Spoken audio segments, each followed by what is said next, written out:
I'm still waiting for my camera team to get back. I'm itching to go. I've had my holiday. I've had my rest. My kids are still off, so it's good. I'm enjoying my time. Enjoying my time at the minute with my family. I'm going tomorrow. To look at the red double-decker Barry Armstrong bus.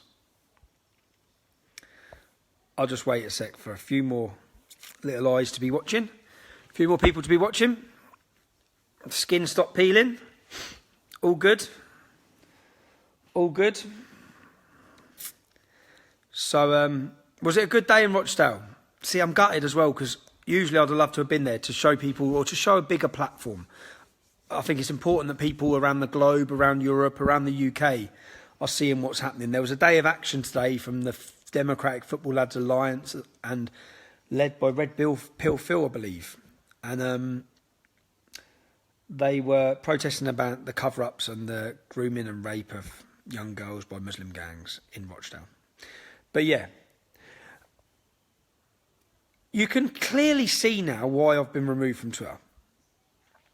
If you look currently, there's a video being shared on Twitter, a little 2-minute snippet, snipped out of a rant, one of my famous rants. I'm going to try not to get on one now, but one of my rants about Sadiq Khan.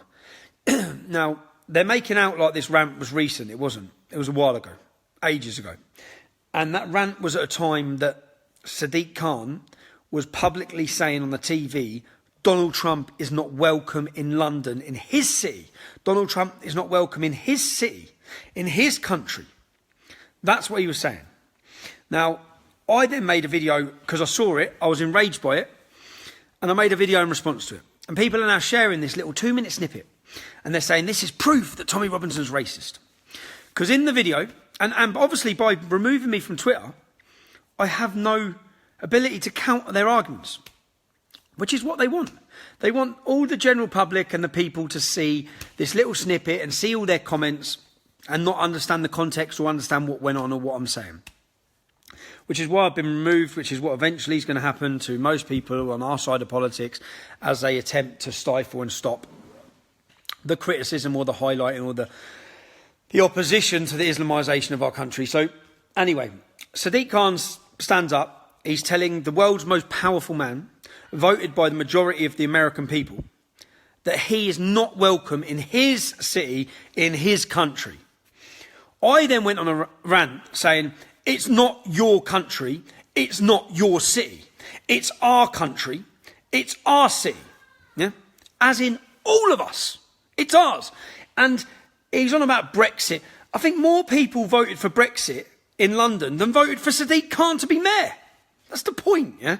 So that's what. So then I've said it's not your city. You're an invader to our country. Now, why would I say that?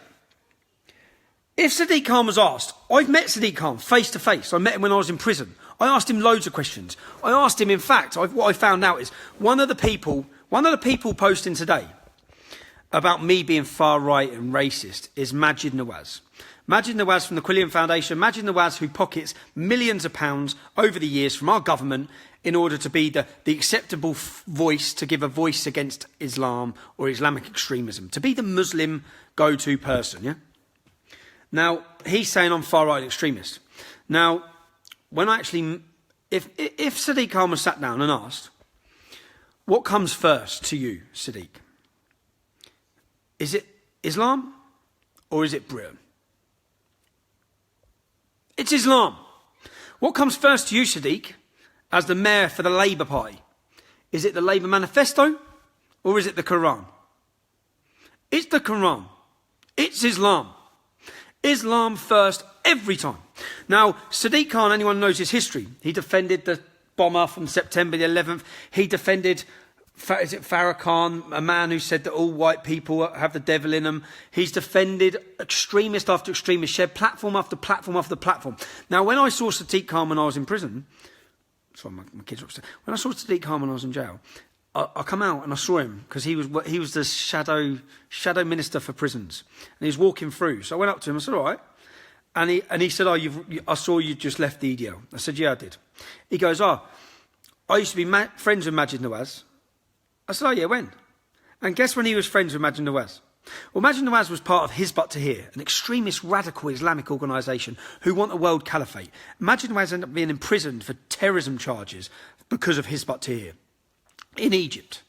Well, when Majid Nawaz was leading all this crazy caliphate bullshit, guess who was his friend? Sadiq Khan. Sadiq Khan told me that to my face. Okay? So when if I say Sadiq Khan is an invader to our country, I mean that he has the interests of Islam first. The first thing he did get when he got in was mayor was get rid of the cleavage on women in the posters, to start making parts of London Sharia compliant. I hear one of the things he's now talking about is women only trains and tubes. Part of the tube, when you're on the London tube, part of it will be for women only. Separating men and women. That's what all this is about. And Sadiq Khan currently screams and runs to the front of every TV he can to talk about Donald Trump. Or to talk about not just Donald Trump. If he's not talking about Donald Trump, he's talking about mean words on the internet. Meanwhile, Sadiq Khan got into power on the promise of stopping stop and search. He went and said, we must stop the police stopping and searching people on the street because it's racist. Well, Sadiq, since you stopped the police powers, since you made it political and you made it racist to stop and try and prevent crime, the figures in London speak for themselves. Rape, violent crime, is it 50 murders in the last 2 months? A higher murder rate than New York? Knife crime. He's standing on TV now saying, we need to stop knife crime. Mate, you were the man that wanted to stop and search. London is falling, and it's because of you and your policies. You are responsible. So when I make a 2-minute rant and you cut a little bit out, like they could do with this one, when you cut a little bit out, and then I'm just getting, my point I want to get across is, this is why they've done it. This is why they've took me off Twitter, because I can't make a video like this on Twitter. I can't make my response on Twitter. So then they have everyone reading the responses, and I've read it myself today.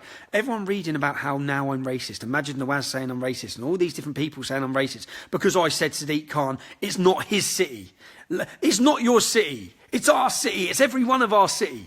London doesn't belong to you. It's our capital. It's our capital. Who do you even think he is, standing telling the most powerful man in the world, risking our special relationship with our cousins across the water, that he's not welcome in his city? Who are you to even do that? You're the mayor of London. That's what you're meant to be doing. You're meant to be making sure London's okay, which it's not, because rape, burglary, prostitution, murder, everything is going upwards of 30% since you got in power, you absolute buffoon. You clown. That's what's going on. And the whole time, and do you know what Sadiq Khan's currently on the news blaming it on? He's blaming it on the Conservative cuts to policing.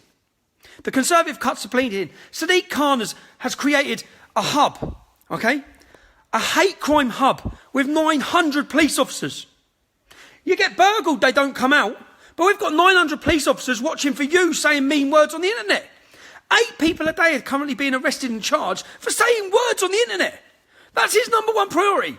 Sadiq Khan's number one priority is stopping and silencing anyone who's critical of Islam. That's what's happening. You can see it. That's what every time he talks. Every time I see him talking, he's talking about hate crime or words.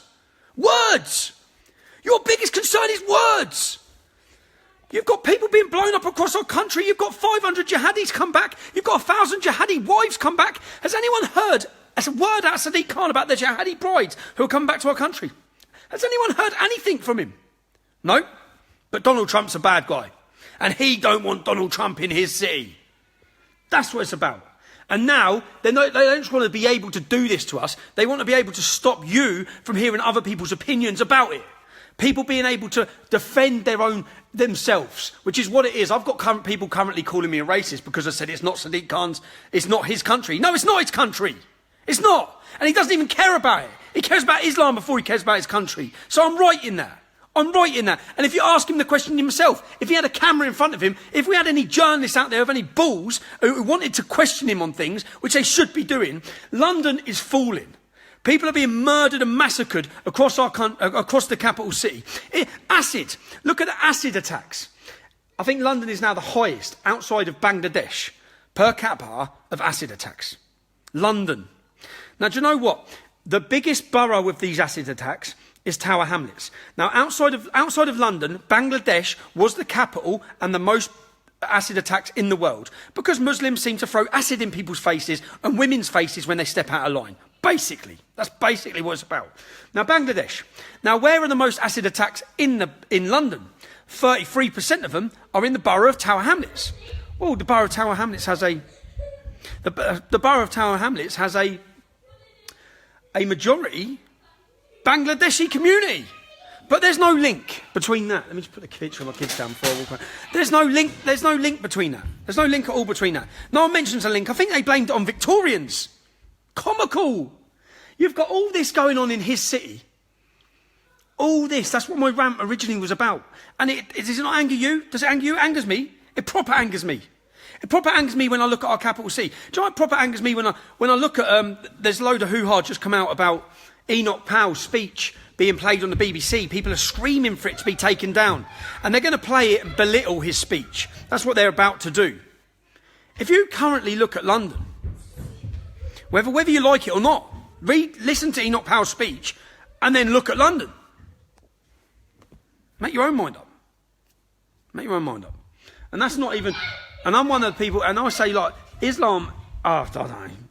So that's my rant anyway. That's my rant, and that's me making my point. My point is entirely that they want... If I didn't have Facebook, which I won't have eventually, if I didn't have Facebook, I would have no platform to defend myself, which is exactly what they're trying to do.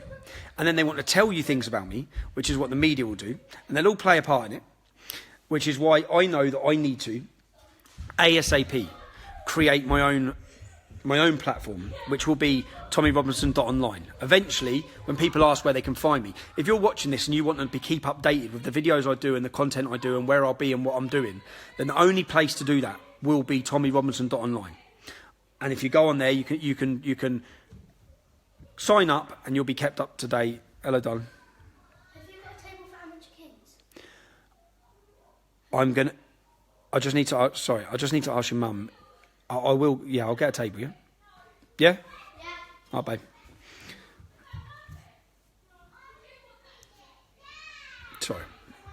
But yeah, so I know that I need to, or we need to, create a platform where they're not going to be able to stop us. And that means I think I'm on a time limit of between 6 and 12 months where I need to explode, literally publicly. I need to explode on platform-wise, on media-wise, on content-wise, which is why from the minute the lads are back on the 17th, I'm going to go absolutely non-stop.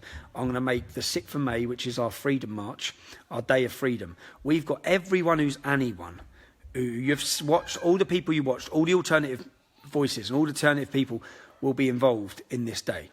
We're going to have a massive promo, we're going to have a massive march, we're going to have a massive screen. I'm getting a screen the size of a lorry that's going to show a video about what our government, what Sadiq Khan. It's going to show Sadiq Khan in Texas. Sadiq Khan travelled out to Texas to talk about hate speech. The same week, this is all the build-up, all of this. The government bringing me into Darren Osborne case, lies going across the world about my Twitter account, all was about to remove me from Twitter. All of it was about removing me from Twitter. I've currently got I'm sitting down with a lawyer who's looking into and trying to get the information out of Twitter to see who behind the